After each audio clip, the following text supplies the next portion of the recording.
and that are striving and that want to trade with us. And principal among those are the countries of the Commonwealth. And I'm delighted, therefore, to be able to introduce right now our Commonwealth spokesman, who is doing a tremendous amount of work building those bridges for us. Please give a warm welcome to James Carver, MEP.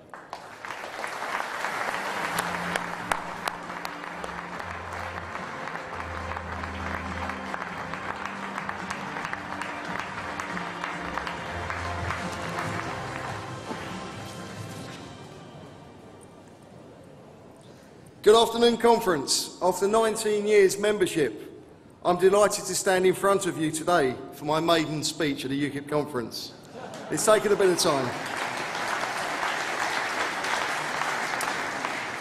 I want to start by saying thank you to all of the activists who have campaigned so hard over the years and have got us to this vital point of an in-out referendum. I'd like to pay tribute to some of our UKIP colleagues who regrettably are no longer with us. People like Graham Booth, Don Holston, Malcolm Wood, Brian Kemp, Reg Simerson and Sarah Clough, to name just a few who I know would relish this once-in-a-generation opportunity that we now have to get our country back.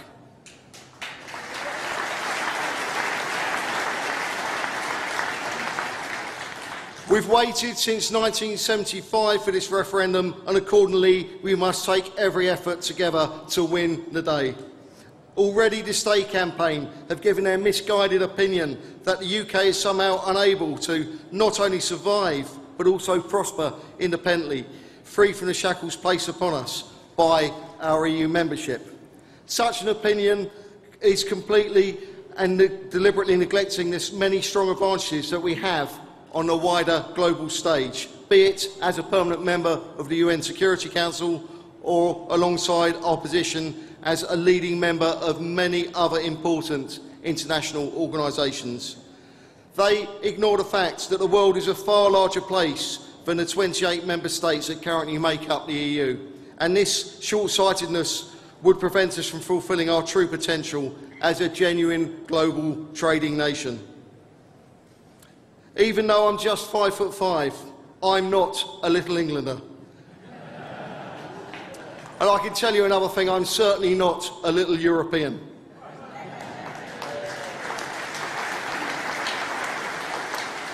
What I am, though, is someone who is proud to declare their admiration and love for an organisation that accounts for 15% of the world's trade and 25% of the world's population. An organisation which shares a common history, legal system and business practices, speaking the truly international language of English. An organisation that, by its geography, is far more diverse than the European Union could ever dream to be, and has a truly global reach across every continent on our planet. That organisation is, of course, the Commonwealth, and I, Conference, believe that is our true destiny.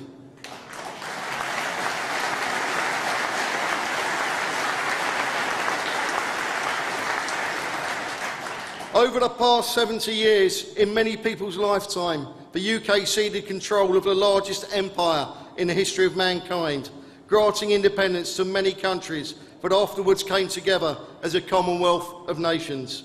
So now it seems somewhat ironic that it is us who seek to regain our own independence, now from the European Union.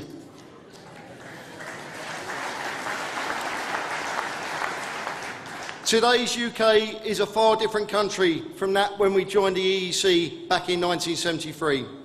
The assimilation of British people whose family heritage hails from many different Commonwealth nations, I would argue, places us at a huge advantage by being able to build on the family networks and business links that already exist, giving us an incredible head start as we once again reach out into the exciting wider world. Such a move directly contradicts our opponent's accusation of sentimentality.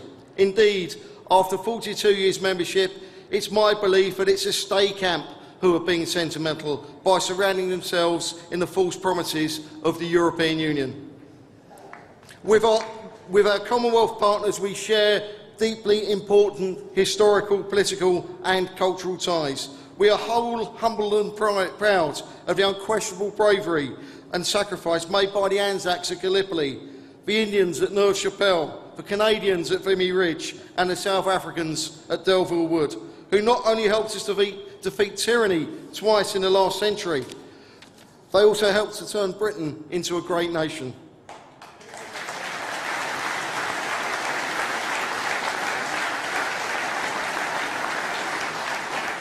This shared history of grief and triumph gives us a special global kinship that is second to none.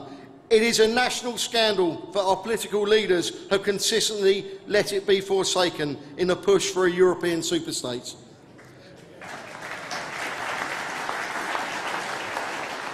To this day, Commonwealth citizens living in the UK not only enjoy the votes, but many also serve in our armed and civilian forces, and not just from the larger nations. Fiji, for one, has a proud record of producing some of our finest service personnel in recent years. In 2004, Johnson Bahari, who hails from the small Caribbean island of Grenada, the Spice Island, was awarded the UK's first Victoria Cross in 22 years for valour while serving with the British Army in Iraq.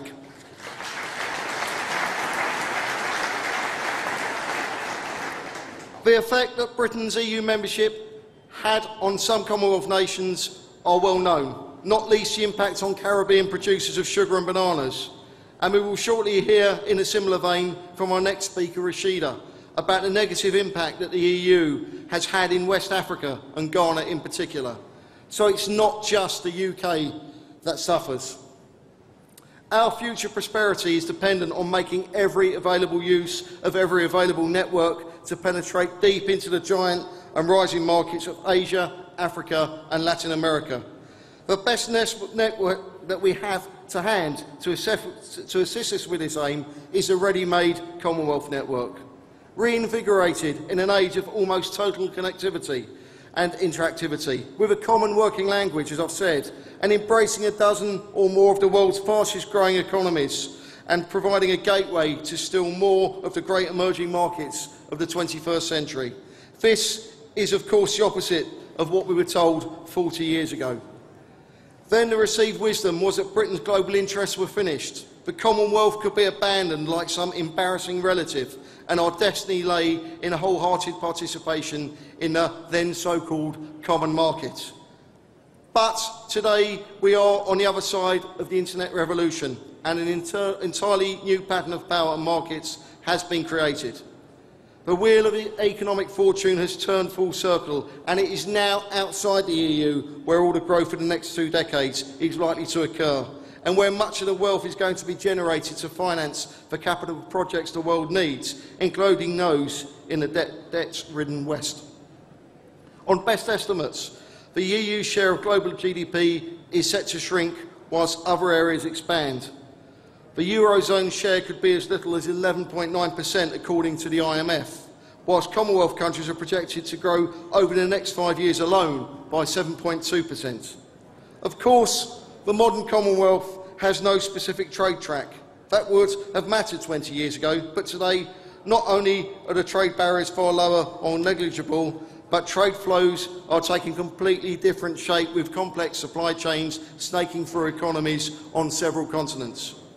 Trade now follows not the flag, but the relationship built up, layer upon layer, by soft power diplomacy and deployment. Countries don't trade with countries, it's companies that trade with companies.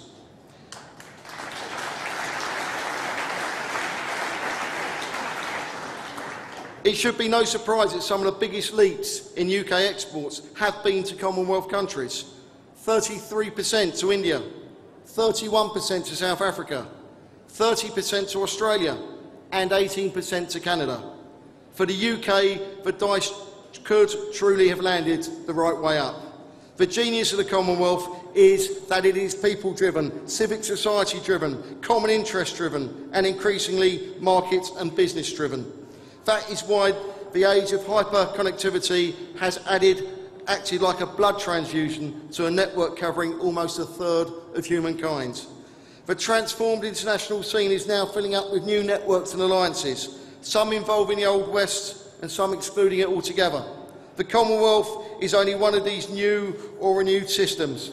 But, ladies and gentlemen, it is a mighty one, and for a heavily interdependent Britain, it is a huge potential asset in every respect, both from the trade and business point of view, and also from the point of view of our contribution to peace, stability and development.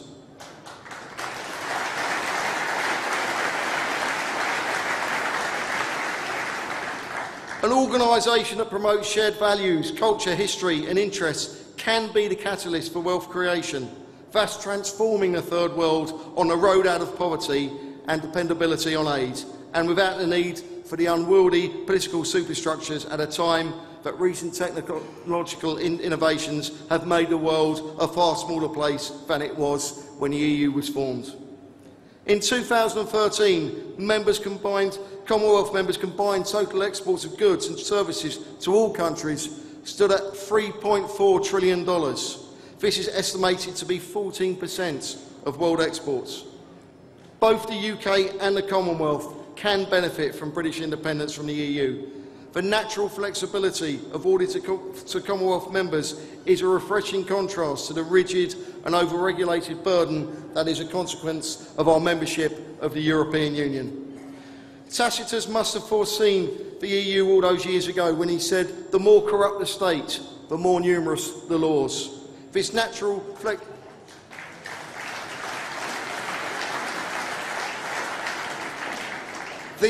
flexibility amongst friends, both old and new, including recent members such as Mozambique and Rwanda, who, despite having no historical ties to any Commonwealth nations, underline how this modern and increasingly involving organisation isn't some perverse throwback in history. The time, ladies and gentlemen, has come to decide on our fate. It's only right and natural that we look beyond the EU and take a global approach alongside our Commonwealth family. I believe that the world is our oyster, but inside the EU, our future is a clam. And we must take every opportunity to remind the British people that the Commonwealth, who we all identify with so naturally, is the valuable pearl inside that oyster. Thank you.